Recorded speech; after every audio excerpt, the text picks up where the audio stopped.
Picture this. It's sometime around 407 AD. You're sitting in a villa in Suffolk. The empire is crumbling on the continent, barbarians are crossing the Rhine, usurpers are fighting over what's left of the Western throne, and you are grinding pepper. Not just any pepper. Pepper shipped from India, sitting in a silver pot shaped like a Roman noblewoman on a table in Britain. The coins buried with that hoard dated after AD 407, right at the edge of the world ending. The Hoxne hoard is the richest find of treasure from Roman Britain, and those objects were buried for safety at a time when Britain was passing out of Roman control. Whoever owned that pepper pot never came back for it. And that single image, Indian spice, Roman silver, a Suffolk field, tells you more about the end of Roman Britain than most textbooks do. Because here's the thing. The story you've been told about how Rome lost Britain is almost entirely wrong. The famous letter, the last legion marching to the boats, the empire abandoning a distant island, none of it holds up the way it's been taught. The real story is stranger, more violent, and honestly more interesting. We're going to go through it piece by piece, and by the end you're going to see that the question isn't really how Rome lost Britain. It's whether Rome lost Britain at all, or whether Britain lost Rome first. And there's one detail at the very end of this, about what happened 60 years after the end, that almost nobody talks about. Let's start with something that quietly reshapes the whole picture. Britain in the 4th century was not a struggling backwater. It was booming. While Gaul was being raided through the 300s, Britain was quietly accumulating wealth, possibly absorbing rich refugees fleeing the continent. The Woodchester-Orpheus pavement is among the largest mosaics in northern Europe. And then there's Chedworth. Archaeologists examining a 5th century mosaic at Chedworth Roman Villa discovered that sophisticated life persisted in Britain beyond the Roman Empire's withdrawal, contrary to previous beliefs that towns and villas decayed post-410 AD. Charcoal and bone at Chedworth provided radiocarbon dates showing the recently discovered mosaic must have been created after 424 AD. That's not a typo. Someone commissioned a new mosaic floor, a luxury product, more than a decade after the imperial administration was supposedly gone. The creation of a new room and the laying of a new floor suggests wealth, and a mosaic industry continuing 50 years later than had been expected. So the province wasn't dying. It was thriving, which makes what happened next even more jarring. Because Britain didn't fade. It fell off a cliff that the rest of the Western Empire didn't fall off.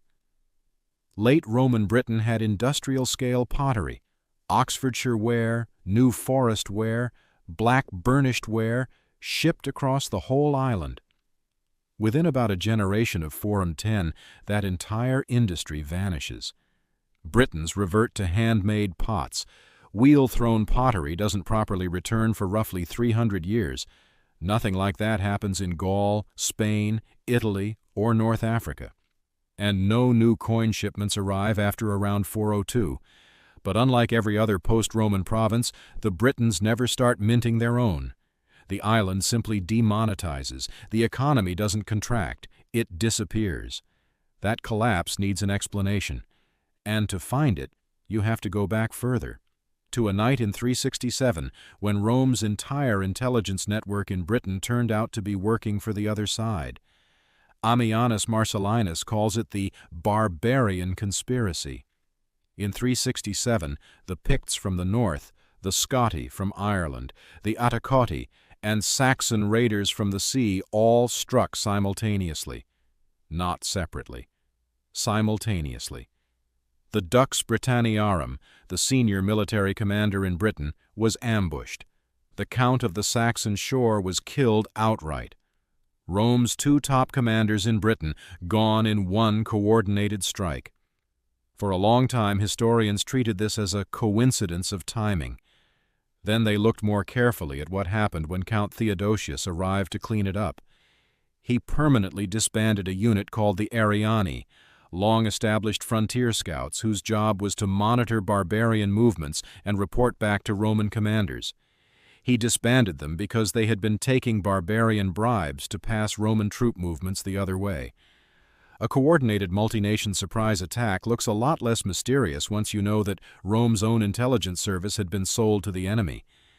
The conspiracy wasn't just military, it was structural, and it meant the frontier was never quite as secure again.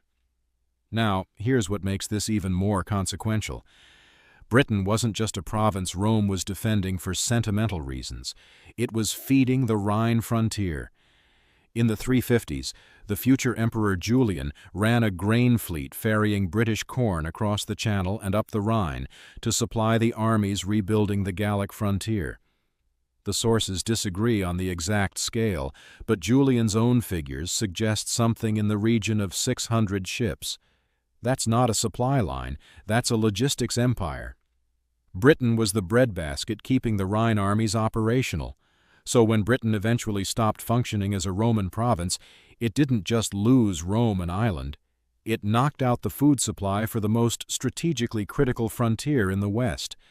And the man most responsible for hollowing out Britain's ability to defend itself is also, 4 centuries later, remembered as the father of British sovereignty.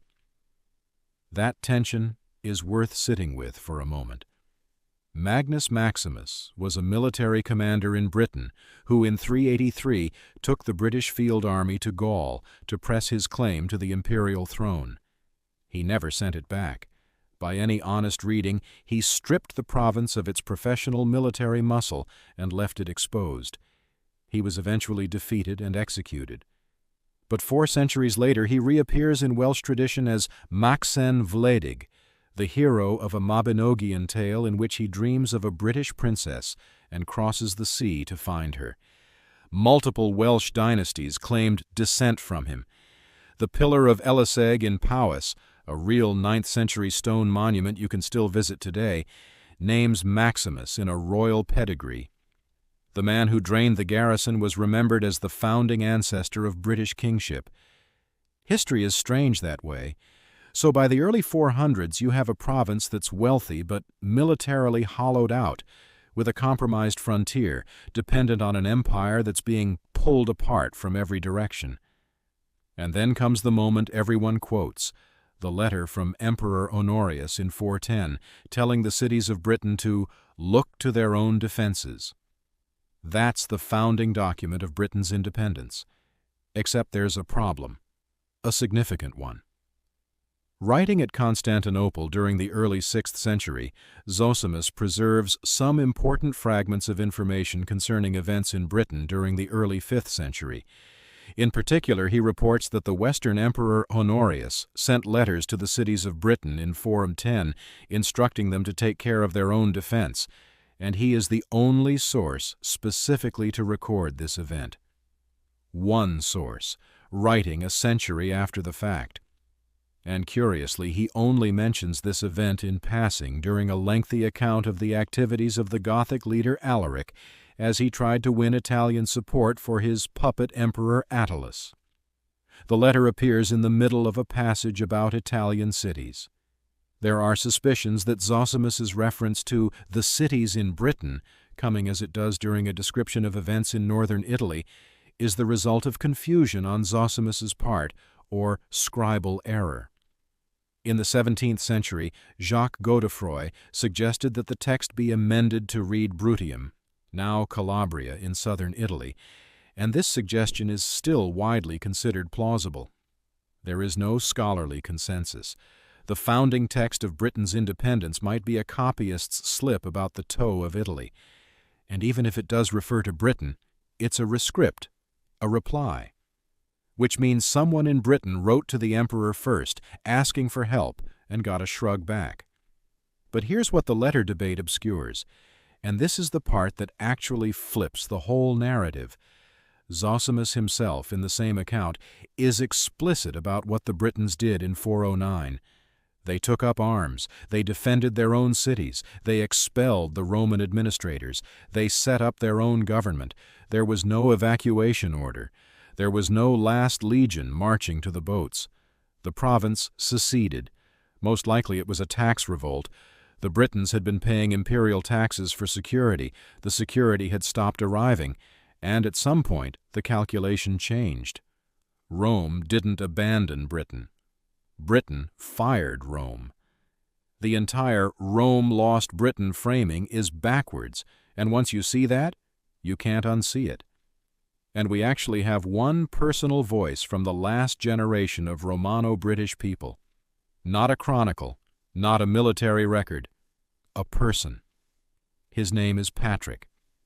Before the snakes, before the shamrocks, Patrick was a Romano-Briton from a family that sat right at the intersection of Roman civic life and early Christianity. His father Calpurnius was a decurio, a town councillor, the class legally responsible for collecting Rome's taxes, and also a deacon. His grandfather was a priest. Patrick opens his confessio by apologizing for his poor Latin. Because he was taken by Irish raiders as a teenager and his education stopped dead.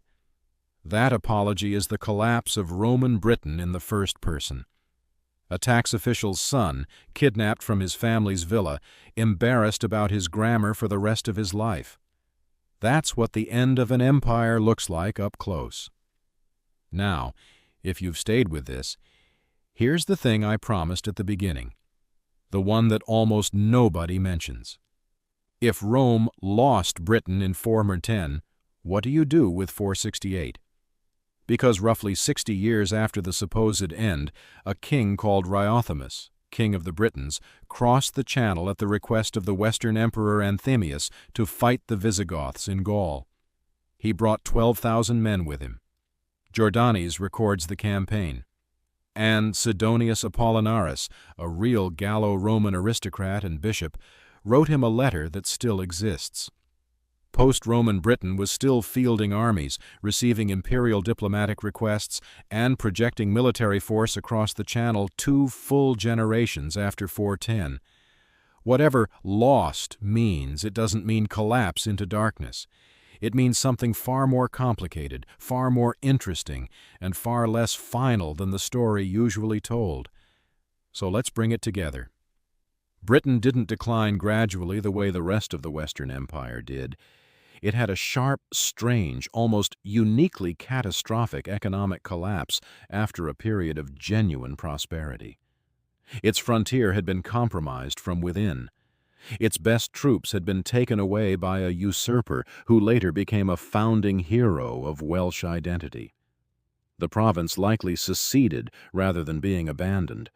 The famous letter confirming that abandonment is probably addressed to a different place entirely.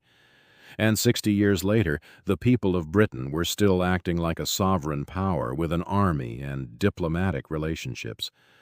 Roman Britain didn't end. It transformed, violently, unevenly, and on its own terms. If this kind of history, the version where the real story is buried under the famous one, is what you're here for, subscribe and hit the bell. There's a whole series building out around this period, and the next video is going to go deep on the usurpers, the commanders who kept launching bids for the imperial throne from Britain, and why this remote island kept producing them. It connects directly to everything we covered today. It's right there for you.